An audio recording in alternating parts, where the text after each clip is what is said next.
I think we should. Amazing. Hello, everyone. People are going to keep arriving, but it's so good to see you and welcome to the party. It's awesome to have you here. I love all the messages. Please feel free to keep putting in the chat if you want your name, where you're calling from today, and your favorite party snack if you'd like. So I'm really excited to have you here for this celebration, launch, exploration of the People Act, which is a new resource hub and community for legislative theater and creative civic practice. If you are a hashtagging kind of person, you can hashtag the People Act. And we're going to share today all kinds of resources, what's in the People Act, meet some of the projects that have been chronicled in a recent series of impacts of legislative theater, and just also get to maybe ask a few questions and think forward about creative civic practice in all of our spaces. You probably know me, but if you don't, I'm Katie Rubin. I'm a legislative theater practitioner and designer and thinker and strategist, as well as now the coordinator and creator of this hub, which I hope is going to belong to lots of us and be itself a participatory process and project. So because we're talking about, and this is a party, right? So it's going to be a lot of information, but I hope we're going to have some fun. And because we're talking about fun, and because we're talking about participation, and because we're talking about being active, you already know we're going to have to warm up, right? We mean it. When we say participatory, we mean it. So I want you for a second to think about the last time you had fun in democracy, right? I know things are going a little wild right now. It's getting intense, but let's try to rack our brains and think about the last time you had fun in democracy. So maybe you were in a voting line and a dance routine broke out, or maybe you were in a protest and there was an amazing drumming group, or maybe you were in some participatory budgeting and there was pizza. Or maybe, I don't know, what was the fun that you were having? You were in maybe a little bit of a boring democracy conference, but somebody told a joke. So we're going to take down the slides for a minute while you're racking your brain. Oh, great. We've got so many people here. It's just awesome. This is beautiful, and people are still arriving. So are you thinking about that? Let's see everybody. There you go. Okay. So you can't see everybody because there's a lot of screens, but if you use, one hand, you can flick through the screens and see. So on the count of 3, I'm going to ask us to make an image in your Zoom box of the last time you had fun participating in democracy. This is a toughie. Are you ready? You got something? Give me a nod, people who I can see. You got something? Last time you had fun participating in democracy? Some people are still thinking. If you can't think of anything, you can make an image of where you wish you had fun participating in democracy. All right.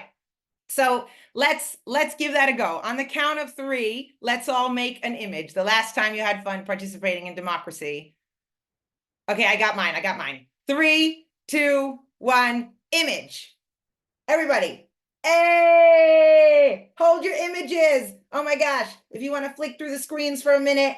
Oh, beautiful. Yes, I love it. Even the people off screen, I hope you're making an image, and let it go. Shake it out. Ah, beautiful, beautiful, beautiful. All right. So that's where we are going. That's where we're hoping to be going. That's what the People Act is trying to do here, is support this idea that we could be making the changes we want to make, right? Living the life we need to live, getting equity for all of us, and having fun, right? It doesn't have to be boring. It can be joyful. So let's roll back for a minute. What is the People Act? We know that there's, again, democracy is in a challenging place right now, in some senses. And we also know that there's a growing ecosystem, as Josh Lerner from People Powered says, of participatory democracy that's swelling and changing and adapting all around the world. I also know there's a massively growing demand for legislative theater. My colleagues and myself can barely keep up. And there's been amazing concrete policy outputs and community organizing outputs, civic engagement outputs from those legislative theater processes. And there's a growing community of practitioners and advocates that need some support, some infrastructure.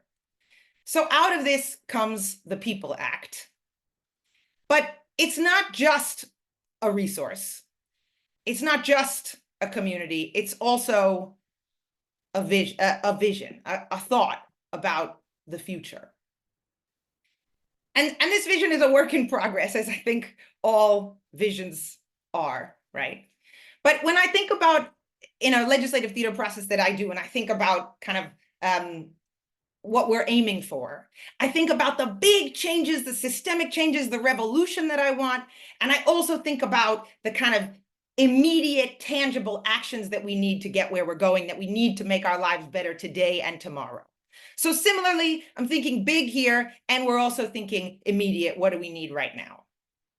So to me, the People Act vision is, what if we lived in a world where every country, or maybe borders are all gone at this point, and it's every place, has a People Act that's a really co-created, co-designed, collaboratively built structure, right? An act, a rule, but more than that, a structure, a way in which we can then shape and design creatively, actively, the rules and the places that we live for joyful lives, for equitable lives, right? To get everything we need. We have those People Acts that we made that give us the infrastructure, the welcome, the invitation, the support to create the governance, the world, the communities that we want to live in, right? For ourselves, for nature, for everybody. And in that People Act, in the name, we get to be active. We get to be creative. We're doing. We're not just talking. We're moving. We're doing things. As we say in Theater of the Oppressed and legislative theater, right? Every person is an actor because we're all prepared and ready and continually taking action in our lives and in the world. And every person is a policymaker and a policy expert because we know about the policies that are impacting us every day. So in this People Act vision, we are those actors and we are those policymakers. And in that vision, perhaps legislative theater and other joyful and fun participatory processes can be the door, the invitation, the magic, irresistible call to engage in more participatory democracy. Right? So legislative theater is not the only thing, but what if that space of fun, of fast getting things done together, of seeing our results could be an opening to the People Act that we want to have in the future? I'm interested in continuing to co-create that vision with all of you. And in the meantime, we do need some tangible things, right? We need some resources, we need some change, we need a hub, we need a network, we need a place to find support for creative participatory democracy. Those places exist already in many, many, many forms, and this is another one of those places, right? Not the first, not the last. It's also a response to questions that keep popping up. These questions are coming to me all the time, right? It's almost like making the People Act was just sort of an urgent response to getting these questions over and over. What is legislative theater? Where is it happening? Has it led to change? Can it work in different global or political contexts? And this is the biggie, will people take us seriously as governments, as activists, as communities, if we try to address serious problems like housing and homelessness, like climate change, like healthcare services, like economic disparities, through a tool which prioritizes fun and joyfulness and storytelling and creativity? And this is the inquiry that I'm in the middle of right now.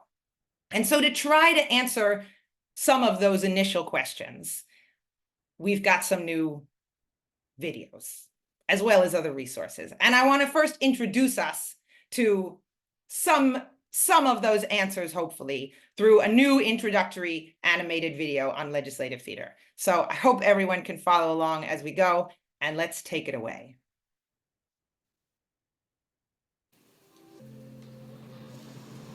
What if every citizen could be a policymaker? In a time of rising inequalities, climate crisis, and breakdown of public trust, we need many diverse actors working together to shape the policies and laws that will make our communities more livable, equitable, and sustainable. One tool is legislative theater, which originated in the streets and council chambers of Rio de Janeiro, Brazil in the 1990s, out of the tradition of theater of the oppressed. Since then, it's taken off around the world, and momentum is growing. How does it work? Communities who are directly impacted by unjust or ineffective policies come together to play games, tell stories, and build scenes based on their shared lived experiences. In public legislative theater events, neighbors, advocates, and policymakers gather to watch the play and identify problems as they are experienced every day, building a shared understanding. Audience members are invited on stage to improvise creative solutions to the problems, to test and refine their ideas together. This is a shared experience of problem solving. Finally, everyone drafts policy proposals, engaging in deliberation and debate until it's time to vote. And then decision makers present make commitments to immediate actions. Voting is a joyous act. Everyone becomes a policymaker, working together and taking shared risks, and the traditional power dynamics are turned upside down. Over the past 30 years, legislative theater processes have led to concrete changes in cities, regions, and national contexts. In Zimbabwe, it's been used to shape climate policy. In the UK, to address gendered harassment in public spaces. In Brazil, to advance domestic workers' protections. And in Austria, to develop new legislation on disability rights. And these are just a few examples out of many.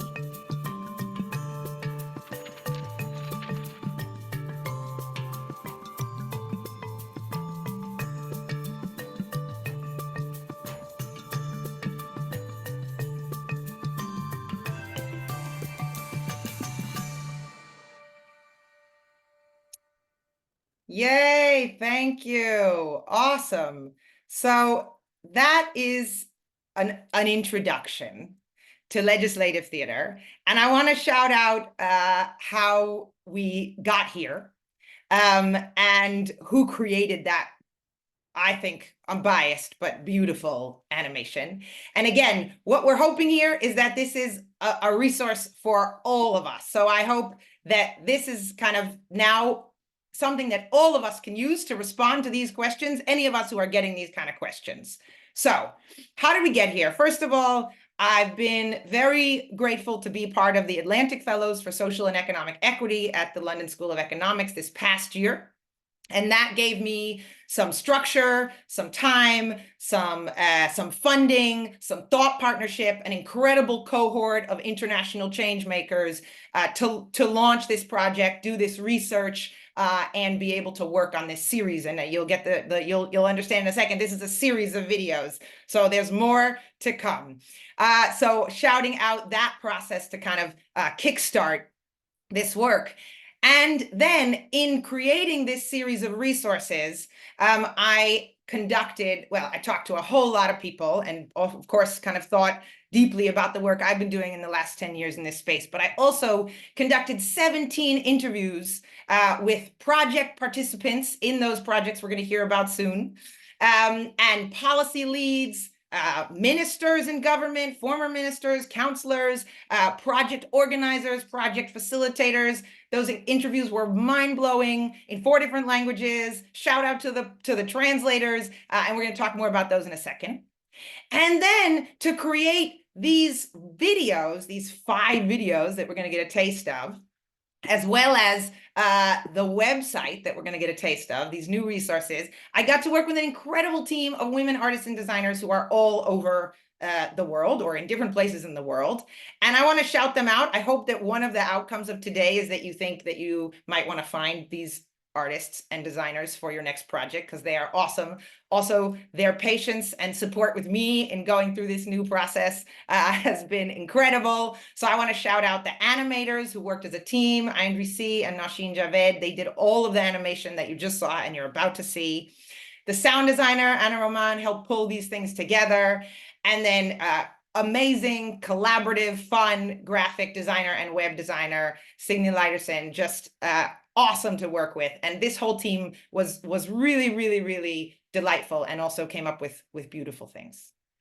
And also got to think about all of these questions along the way with lots and lots of friends and colleagues and fellows. So shouting out all those folks. All right.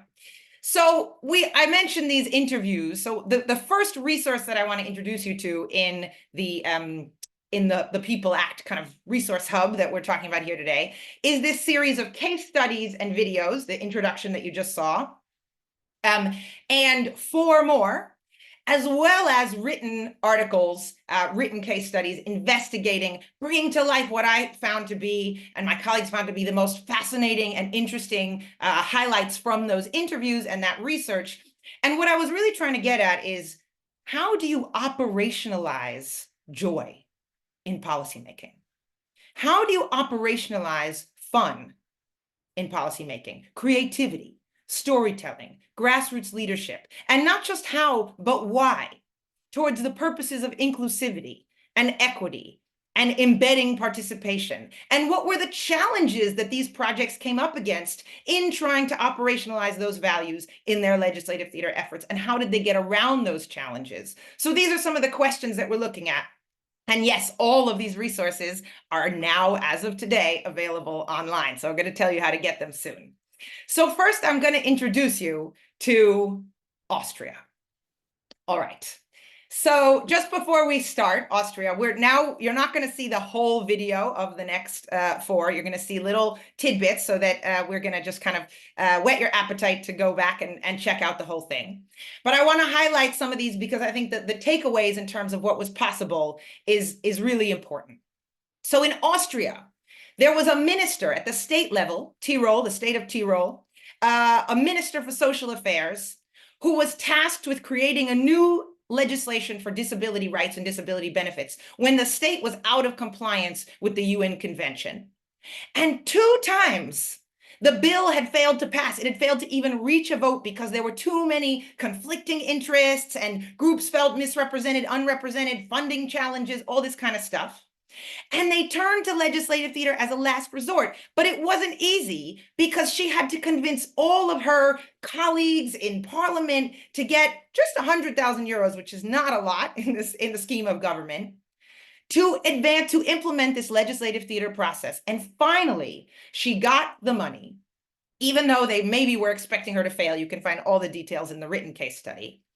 And then they started to gather with all these community organizations, make plays, create stories. They did a series of 20 performances across 10 regions of the state of Tyrol, engaging more than 1,000 residents in coming up with policy proposals, and then worked together with the bureaucrats. One of whom I spoke to for this project was amazing to think about how he learned to write legislation based on people's improvisations on stage.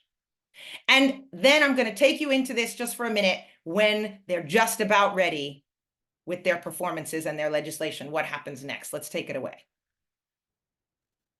The day of the vote began with a performance in Parliament. And then the law passed unanimously. The minister's risk had paid off. Participation by people with disabilities is now embedded in the ministry. Grassroots leadership, creative problem solving, and policy change.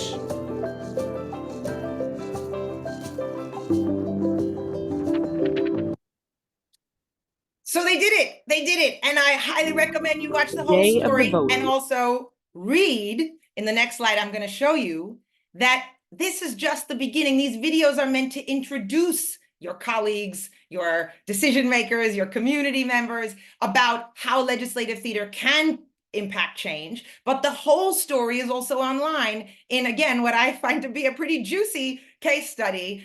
So you can find all of, I won't show you all of them here, but you can find all of Austria, Brazil, UK, and Zimbabwe online.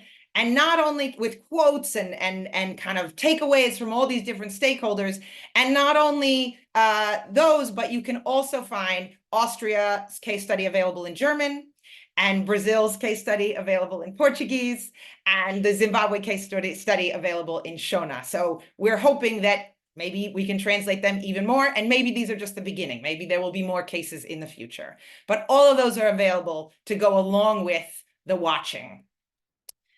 So, how's everybody doing? I can't see you, but I hope you're eating your party snacks and having a blast, because we're going to keep going on our journey now. We went through Austria. We're going to move to Zimbabwe.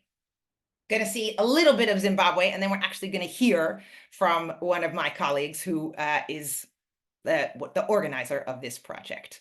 Oh yes, and I want to shout out Armin, who just said hello in the chat. We can hear from Armin later in the Q&A in the discussion section, who was the facilitator of that amazing project in Austria and has been key to getting the Austria case up and going. So yay, Armin, you got to find out what else they're doing in Austria. Also interact. You'll find all these resources and citations in the case study. Another Austrian organization doing legislative theater. They're just killing it over there. Okay.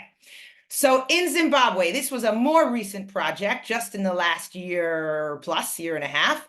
And it came out of a climate democracy accelerator with People Powered, where I'm a senior fellow, as well as the amazing work of Green Governance Zimbabwe Trust that you're going to hear from in a minute. So let's get the opening of Zimbabwe, and then we'll find out from Frank what happened next.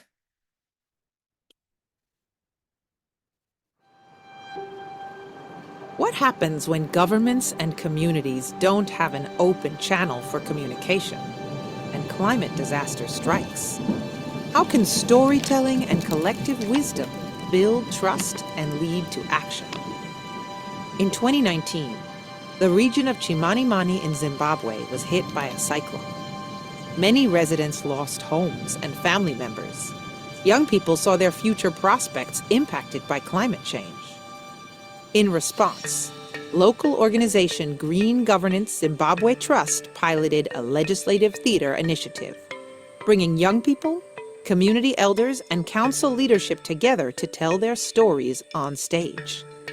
The play asked, what can we do to manage the risks of the next climate emergency? And how can young people and women be central in that effort? So you're going to have to go to the website and read the case study and watch the rest of the video to find out exactly what happened. But we can tell you that at the end of that process, there was actually a whole lot, the whole region got to understand what climate policies are available. They were circulated in local languages. None of this information was being shared before, and built new bridges of relationships. So if we can stop just hearing from me for a second, let's take down the slides for a moment. And I would love to bring up, I think that Frank from Green Governance Zimbabwe Trust is here with us. Frank, are you here? Hi, Katie. Yes, I'm right here. Amazing. Hi, Frank. So let's just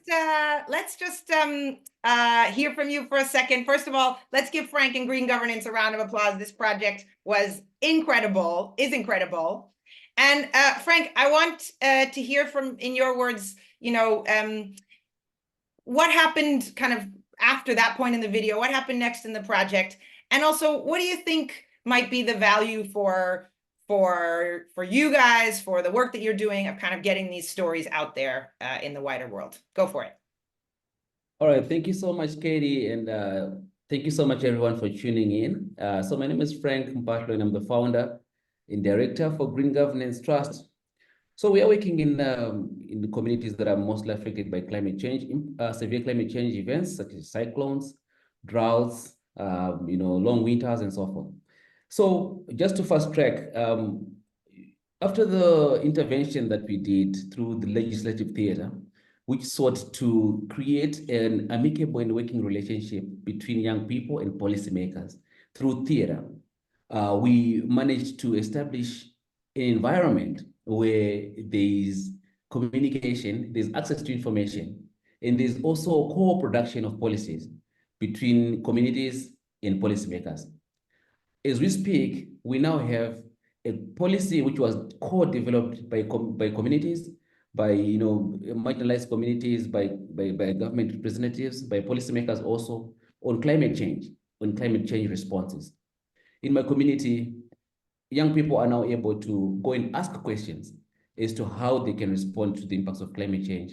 Policymakers are also in a position to go and ask questions to communities so that they can get advice on how they can strengthen the level of climate change resilience and responses. Every year we expect a cyclone, every year we expect a drought in our community, but we've now reached a situation where we are now more prepared to respond to all these severe climate change impacts through the policies that we have and through being able to work together and be able to understand together, utilizing resources in a more meaningful way. So in short, I think this is what I can say, and we're happy that the legislative theater pretty much changed the way we view things, and we're now seeing things from the same angle, both the communities, policymakers, and the government, and local government too. Thank you, Katie, and thank you, colleagues. Amazing, amazing. I think another round of applause. I highly recommend everybody go check out this story. Go check out Green Governance Zimbabwe Trust website, and there's more articles about this project on People Powered. There's other videos about the project. It's absolutely fantastic. And it's so, I talked to some of the young people and some of the council as in interviewing for this case study, and it was amazing to hear exactly what Frank's saying, and in their own words, sort of like how this process helped bridge some really kind of separated stakeholder groups, right? And what the possibility is for that going forward. Amazing. Thank you, Frank. So before we go into Brazil, actually, can we do a little bit more participation? Just a tiny bit. So let's just get a sense, right? I've been talking a lot. Let's get a sense of who's here, and let's have a chance to vote before there's some other voting happening next week. Let's get a chance to vote. So we're going to put up a poll, and I would love to know these questions. How have you engaged with legislative theater before? So let's just get a sense of who's here. I've been part of the audience. I've been a spectator. I've been a facilitator. I've been an actor. I've never taken part, but I've been following along. Or this is the first time I'm learning about legislative theater. This is awesome. Okay, you've got like 10 more seconds to vote. This is great. We've got 81% participation now. That will be great. Let's get 81% always, all the time. Excellent. 89%. Great. Wonderful. All right. In 3, 2, 1. Let's share the results.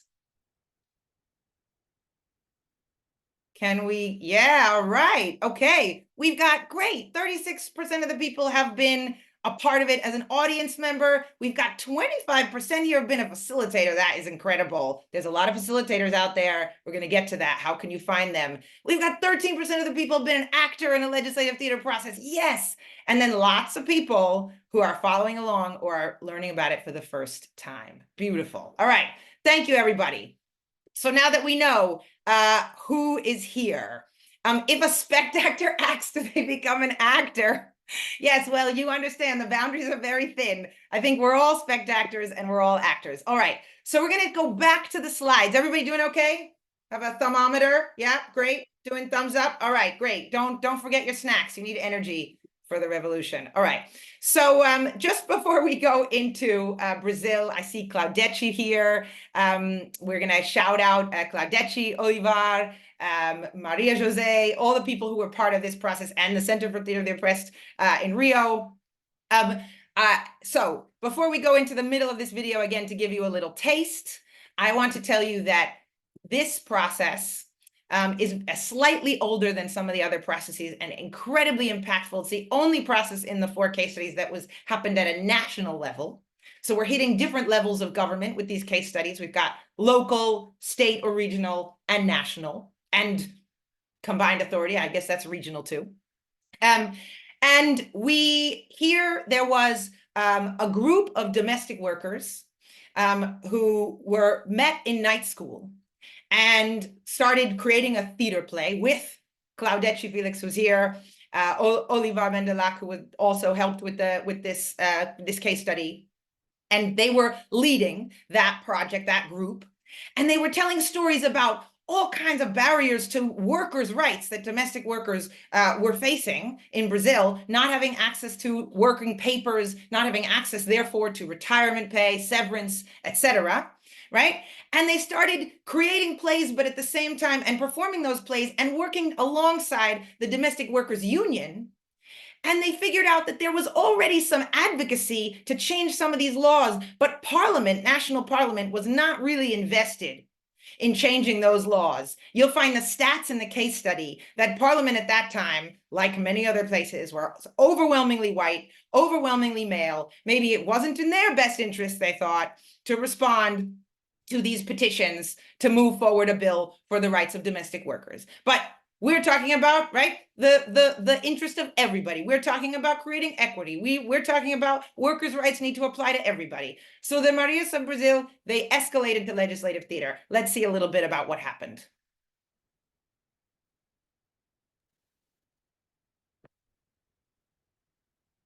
They collected not only ideas for action, but also petitions, building political and worker power with each performance until they'd collected thousands of signatures.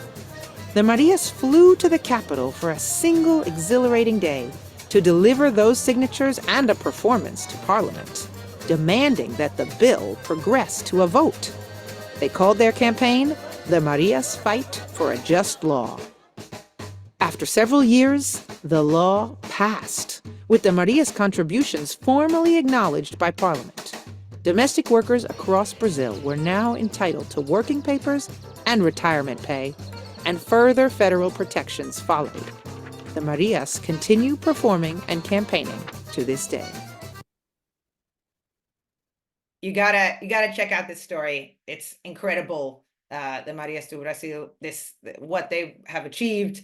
And there's lots and lots of content about the Marias on the internet. And again, shout out to everybody who was involved in that project, who was part of that case study. We can hear from you in the Q&A. And if you want, read that case study in Portuguese. I hope you will. So we've got one more country, one more case study to tease out, and then we're going to get to a few more resources and a little bit of conversation. Great. So we're taking a journey. We've been in Austria, we've been in Zimbabwe, we've been back to us, we've been in Brazil, and now we're thinking about in the UK, and this is a project that I was involved with as a facilitator.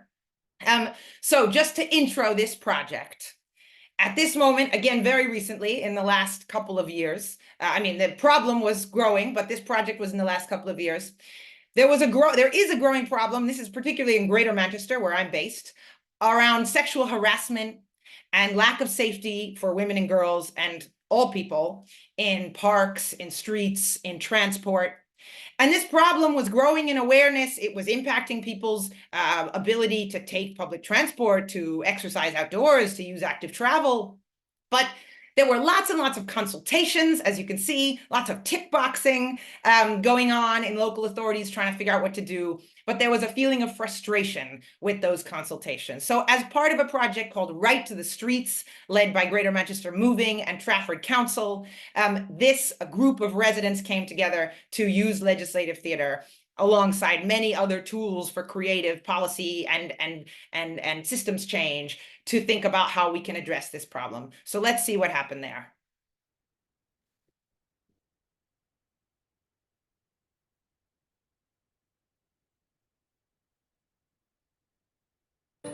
These were serious topics, but the group prioritized fun as a tool for building solidarity and inviting strangers into the legislative theater process.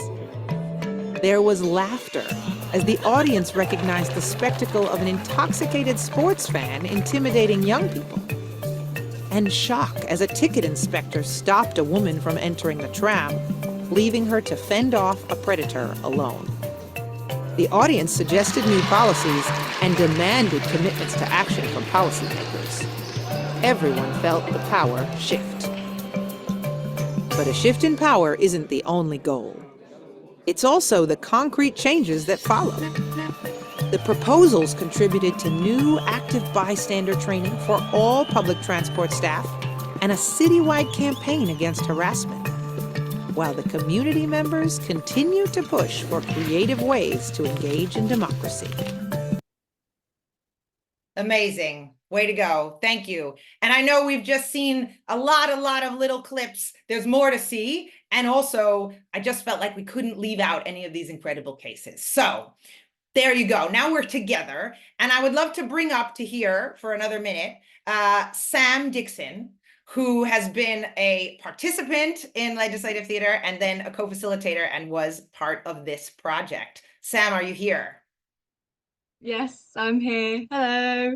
Hello, wonderful. So, Sam, I would love to ask you if you want to say a little bit more about your role in these processes, and then what do you think the future is for legislative theater, and what's the future for it in your change work? Go for it.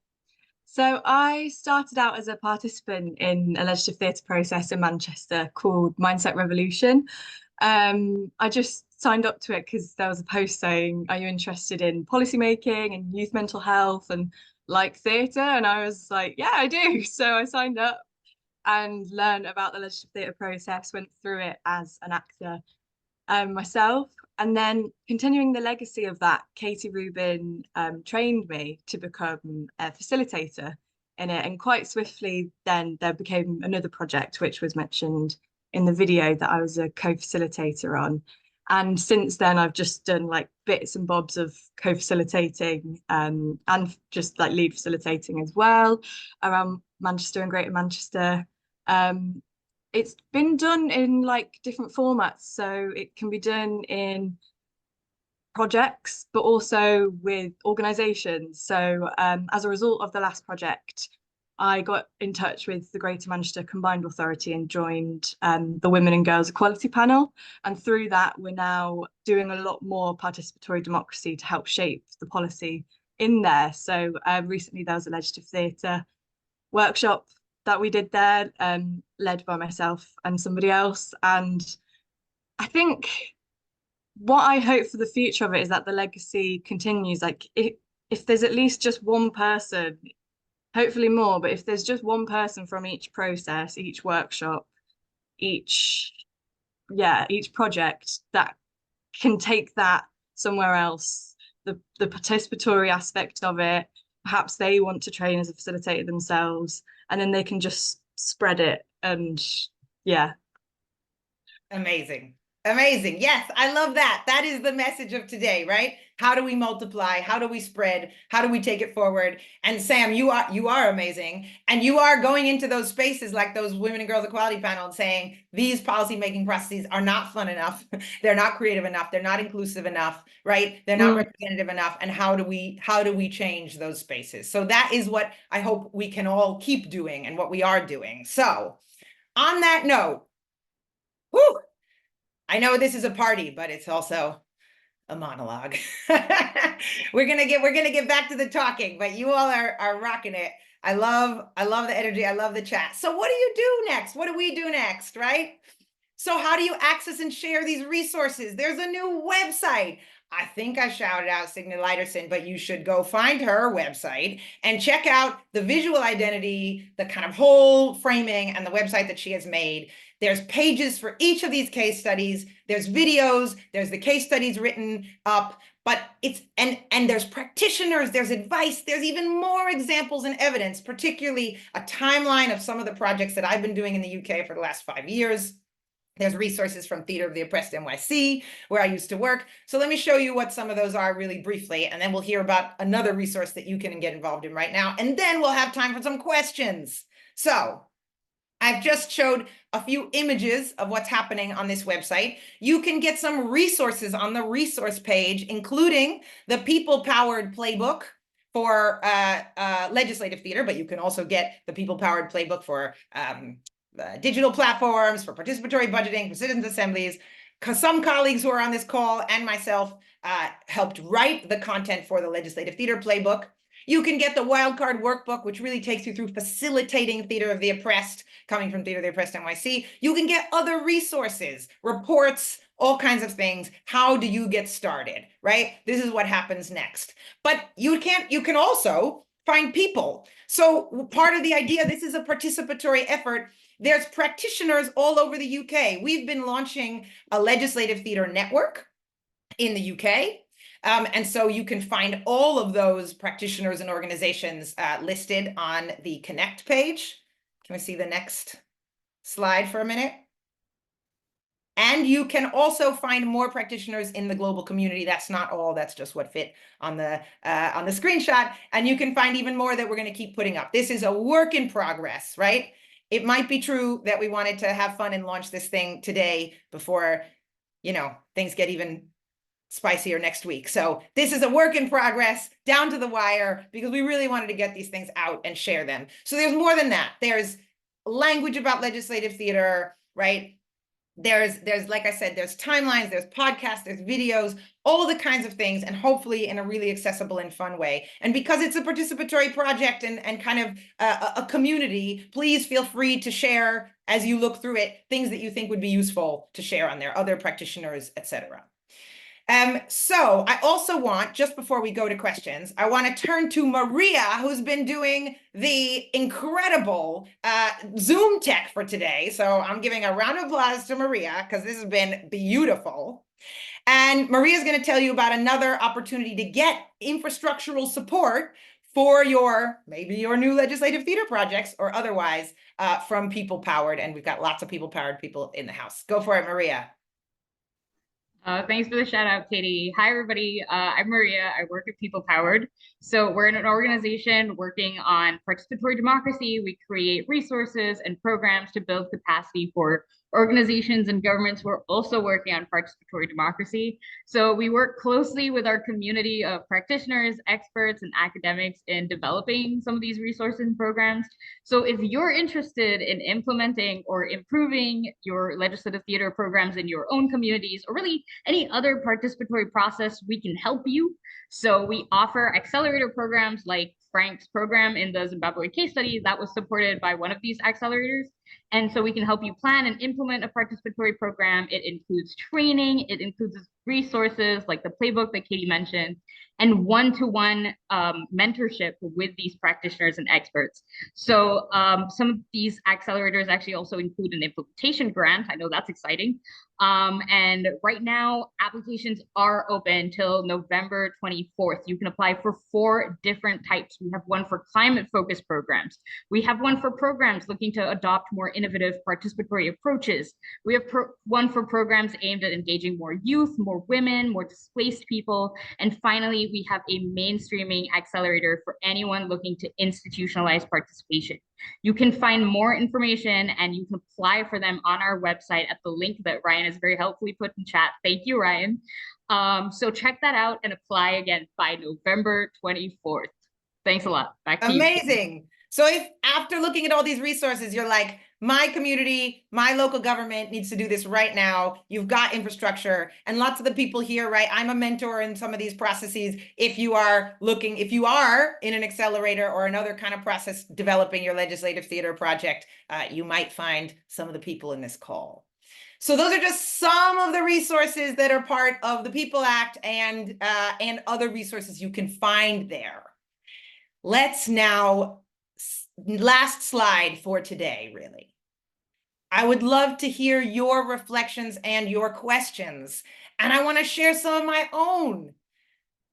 How can we advocate for more creative participatory democracy in our various realms? I think, right, this is something that Aaron Landsman is here. We've been talking about this.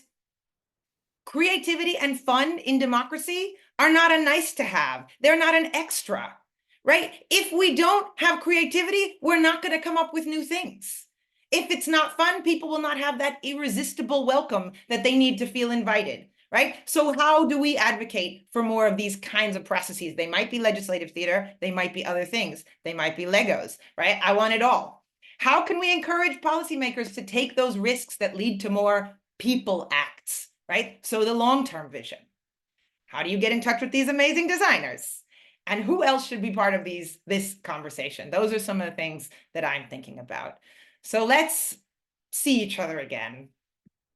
And I would love either in the chat, some people were putting questions as we go. If we missed them, let me know. Or you can say out loud, what would you like to say? Or you just want to shout out how awesome the designers are. That's also very welcome. I see them here. We could give them a wave. But yes, turning it over to you. The animations are magical. That's awesome. Thanks, everybody. Great. Here's a question. How important is it that we try to lift all the boats with foundational insight on the big challenges of our time and what systems thinking means to really power up citizen engagement and impact? I don't know that I know. Do you want to say something about that out loud for a minute? Is there anyone else from Australia here? Great question. Yeah, so I guess so one of my talking to John, Alexander, Katie, and a bunch of other folk, it seems that a lot of the challenges in communities come from people not being aware of how serious the conditions are that facing us. So what does the kind of MVP knowledge look like to allow people to basically shift gear in terms of their contribution so that the ideas they come up with are relevant and on target? How do we get the right the information to people as they're bringing in their lived experience and also the kind of policy? Yeah, absolutely. So this is a great question. Lots of people are doing lots of thinking on this, right? We're working on a new legislative theater process with the West Midlands Combined Authority and Sonia Busu, who's here, and we're integrating kind of participatory research using participatory platforms, like in this case, Decidim. So there's lots and lots of people are doing this already. How do we bring in lived experience, creativity, fun, and also kind of the key information that we need to make the best possible decisions, right? In a legislative theater process, we call this zooming out. How do we get more picture of the bureaucracy around the problem so that we can get the most applicable answer? I think that's a great question. Let's keep chewing on that. We need a taster session before we book a full legislative theater. Yes, I highly recommend a 2-hour workshop or something to get people invested. But I hope that some of these resources are also a bit of a taster that we haven't had access to before, right? We have some videos, now we have more. So yes, there's lots of ways to get people excited about these things before they take the plunge and take those risks. Oh, great. Thank you for more. Thank you, Maria. Okay. What should we consider when choosing or when approaching potential participants for a legislative theater process? These are big questions. I think we should consider who's impacted by the problem directly, who's been asking to make a change, right? What are the kind of resources that we have to support those people that we're asking so that we're paying people, they know that, and I mean, there's lots of things we should consider. This is the kind of stuff you can really find in the participation playbook, these kinds of questions to consider. But I will say, one of the things that we're trying to get to with this project is, do we have the accountability mechanisms to get those concrete outputs so that we're not just encouraging participation for participation's sake, we're encouraging participation for more equity, for more concrete, tangible things we can touch that make our lives better today and tomorrow, right? So we need that accountability mechanisms. It doesn't have to be from the government or the local authority. It can also be from our advocacy partners that we're going to show up and have a rally, right? But what are those accountability mechanisms at the end of our process need to be part of the beginning of the invitation? That's just a little bit of an answer. Also, I'm talking a lot, and this is participatory. We got a lot of experts here. So Jez, say something out loud. Thank you. Yeah, just really to give you a space. Thank you, Katie. I was involved with you with the Democracy Pioneers project, so I kind of held it firsthand. But I'm also do a lot of stuff around participatory budgeting, and I often call that a theatre for democracy. So there are lots of different ways. The important thing is when you hear the audience laugh, whether it's at a PB event or a legislative theatre event, you know that you've reached somebody on an emotional level as well as a rational level. And also the action of just getting people to hold up their voting cards, do something is action. So it's really about how do you blend this. We use creative approaches in our citizens' assemblies and jury processes, trying to bring in, so every moment could be a little bit more fun. That's what I'm thinking. And it's always, how do we make one bit of laughter have impact? I love that. Every moment can be a little bit more fun. And that's, I really, really appreciate the point that you're bringing in there, Jez, that we can blend these processes to bring in the elements of storytelling, the elements of creativity and fun into other very effective and impactful participatory processes like participatory budgeting and citizens' assemblies. I'm really interested in that, right? And I think that the People Act should encompass all of those kinds of ideas, right? Lots of us in the democracy space are thinking about that right now.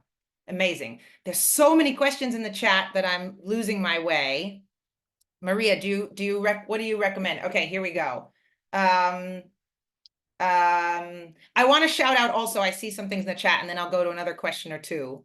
That Theater of the Oppressed NYC, again, I'm biased, I used to work there, but has a lot of experience of legislative theater processes and a lot of experience of, yes, using technology, also kind of integrating systems of advocacy and systems of community organizing into legislative theater processes and being more grassroots and less top down, right? So even if in some of these processes in the videos, I hope that we gave a sense of grassroots efforts like the Marias do Brasil and more top down invitations like Austria and the values and challenges of both, right? There's no right one way.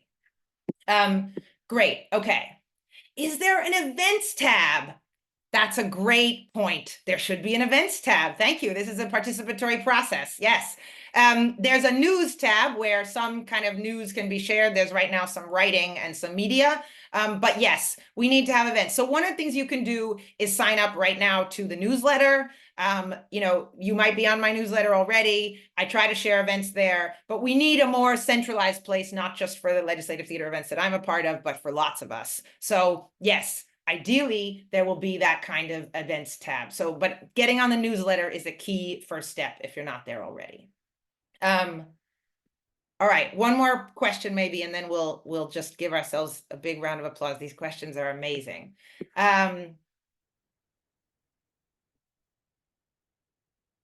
How do we have policymakers get actively involved? Is that a question?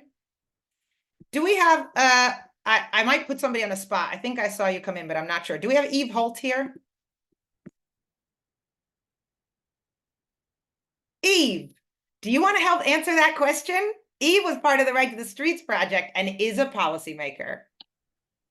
Oh, Katie. Busy trying to find the unmute button on my phone.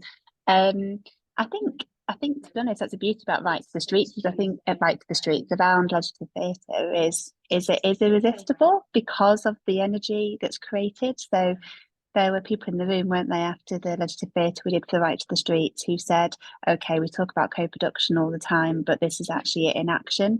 And I think, as Sam described, we've seen the ripples already, and that's also within this space, and that they then tell others and go, hey, here's a way of getting involved in something that might make you a little bit sweaty as a policy maker. It's not necessarily an easy process, but you also see it's very productive and it is joyful. And hey, as policymakers, we want to have fun too, you know. So I think all the ingredients are there, and I think we just need to keep spreading the word and giving people confidence that actually this makes a real difference. I want to highlight a few points you said. That was amazing. I think this is a real important part of these processes. Policymakers are people too. They're residents. They're people who have thoughts and feelings and want to have fun, right? And also that part of it is putting them on the spot, right? And so that is a bit of a power shift and that is a risk, right?